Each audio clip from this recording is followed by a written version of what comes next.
আজকে আপনাদের সঙ্গে শেয়ার করব রুটি বা পরোটার সঙ্গে খাওয়ার জন্য চিকেন লিভার এবং স্টোমাক কারি। অল্প সময়ের মধ্যে রান্না করে নেওয়া যায়, খেতে দুর্দান্ত লাগে। আসসালামু আলাইকুম, ওয়েলকাম টু পারভিন রান্নাঘর। তো চলুন বেশি সময় নষ্ট না করে কিভাবে চিকেন লিভার এবং স্টোমাক কারিটা রান্না করে নেওয়া যায় দেখে নিই। সর্বপ্রথম স্টোমাক এবং লিভারটাকে সুন্দর করে পরিষ্কার করে ধুয়ে নিতে হবে। এর পরিমাণ আছে 700 গ্রাম।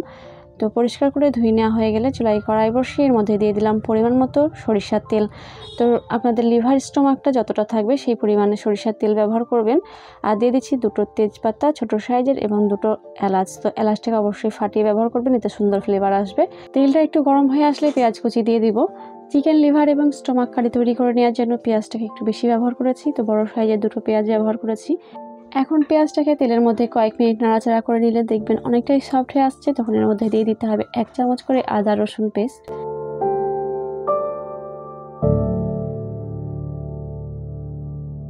এরপর দিয়ে দিচ্ছি একটা টমেটো কুচি। তো এখানে আমি টমেটো কুচি ব্যবহার করেছি, তবে চাইলে কিন্তু আপনারা একটা পেস্ট ব্যবহার করতে পারেন। টমেটো এবং পেঁয়াজটাকে সুন্দর মতো নরম করে নেওয়ার জন্য আমি 1/2 চামচ মতো লবণ দিয়ে দিলাম। যতক্ষণ না পর্যন্ত টমেটো এবং পেঁয়াজটা গলে যাচ্ছে ততক্ষণ পর্যন্ত এইভাবে ভেজে নিতে হবে লো টু মিডিয়াম আছে। টমেটো পেঁয়াজটা গ্রেভির মতো হয়ে আসলে এর মধ্যে শুকনো মশলা অ্যাড করতে হবে। 1/2 চা চামচ দিয়ে দিচ্ছি হলুদ গুঁড়ো এবং ঝালের জন্য ব্যবহার করছি 1/2 চা চামচ লঙ্কা গুঁড়ো। ঝালটা যেমন খেতে চাচ্ছেন সেই হিসাবে দিয়ে দিবেন। লবণ আমি আগে ব্যবহার করেছি, এর জন্য 1/4 চা চামচ দিয়ে দিলাম লবণ।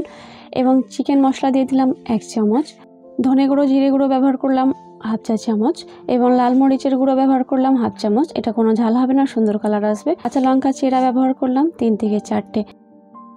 চিকেন স্টোমাক এবং লিভার কারিটা তৈরি করে নেওয়ার জন্য যদি বেশি পরিমাণ থাকে সেক্ষেত্রে অবশ্যই কিন্তু আপনাদের মশলাটা বেশি ব্যবহার করতে হবে। তো মশলাটা কষে নেওয়ার পর এখানে দিয়ে দিতে হবে চিকেন স্টোমাক এবং লিভারটাকে।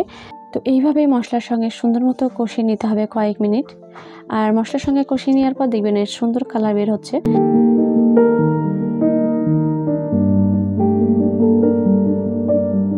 এইভাবে মশলার সঙ্গে কয়েক মিনিট জাল করে কষিয়ে নিয়েছি। এখন দেখে বুঝতে পারবেন এর কালারটা সুন্দর মতো বের হয়ে গেছে। ঢাকা দিয়ে রেখে দেবো প্রায় 5 থেকে 7 মিনিট।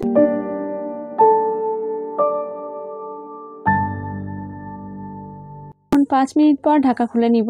আর এর মধ্যে চিকেন স্টোমাক লিভার কারির মধ্যে সুন্দর মতো তেলটাও ছেড়ে দিয়েছে। সেদ্ধ করে নিতে হবে, এর জন্য পানি ব্যবহার করতে হবে। তো আমি এখানে গরম পানি ব্যবহার করছি প্রায় 1.5 কাপ মতো। একটু পানি বেশি ব্যবহার করতে হবে যেহেতু এখানে স্টোমাক আছে। স্টোমাক থাকলে কিন্তু একটু বেশি সময় লাগে সেদ্ধ হতে।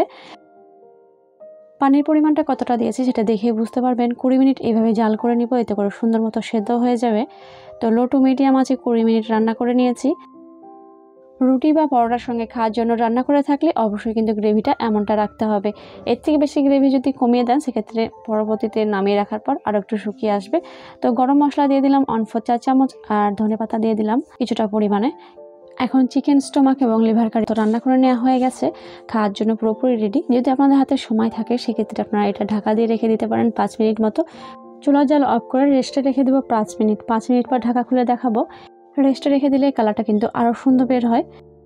তাহলে অল্প কিছু উপকরণ দিয়ে আজকের রেসিপিটি দেখানোর চেষ্টা করেছি।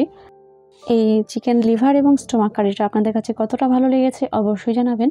ভালো লেগে থাকলে চ্যানেলটিকে সাবস্ক্রাইব করে পাশে থাকা বেল আইকনটি প্রেস করে নিতে ভুলবেন না পরবর্তী এমনই সহজ এবং মজাদার রেসিপি পাওয়ার জন্য। আজকের মতো বিদায় নিচ্ছি। সবাই অনেক বেশি ভালো থাকবেন, সুস্থ থাকবেন। আল্লাহ হাফেজ।